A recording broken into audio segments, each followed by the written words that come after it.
First of all, I want to say thank you for everybody coming out. Thank you to all the vendors for supporting us.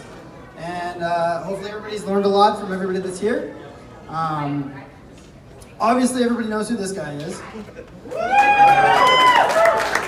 But not a lot of people know who we are and how the three of us came to be where we are today.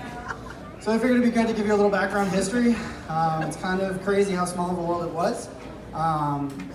Basically, I went to school for BMW and I came home for the summer and got an internship, and Chad was my boss. Unbeknownst to me, Chad and Rich also knew each other and were in a friend's wedding. And so a third friend of ours, which I don't know, is Jonathan here tonight? Is Jonathan hiding anywhere? Is he late? No, he's not here. Anyways, so Jonathan also worked at BMW with us. Jonathan was the first technician for Tesla in Watertown.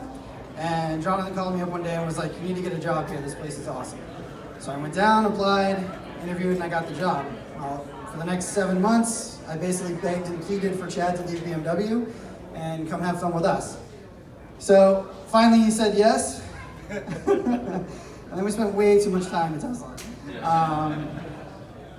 Eventually I ended up leaving after I started a company called EV Tuning, which Chuck, Johnny, and I think Bo might be hiding in here somewhere. Bo's over there. That basically paired my background for BMW performance parts with what I already knew from Tesla. Try to, build the aftermarket because a lot of Tesla stuff didn't exist. So I left Tesla, I started that. The week after I left Tesla, I went to a electric vehicle event that Jeff Manning put on. Jeff's hiding over there with the red hat. He's pretending like nobody's talking about him. Jeff, can you hear me? Raise your hand. Jeff Manning. Jeff, yes, you were responsible for this man and me meeting back up after I told him to kick rocks and you can't buy parts. And so at that point I told Rich, this is what I'm doing. And Rich said, that's really cool, I support that. We've been doing a lot of aftermarket stuff, he's always been a gearhead. And so we kind of developed a partnership between the two of us. Nights and weekends, Chad and I were doing a lot of stuff where we do dash camera installs, we were doing wheels and tires for people, we were doing brake jobs, all kinds of stuff. We finally said, all right, we've been busy for like 18 months. We need to actually make something of this.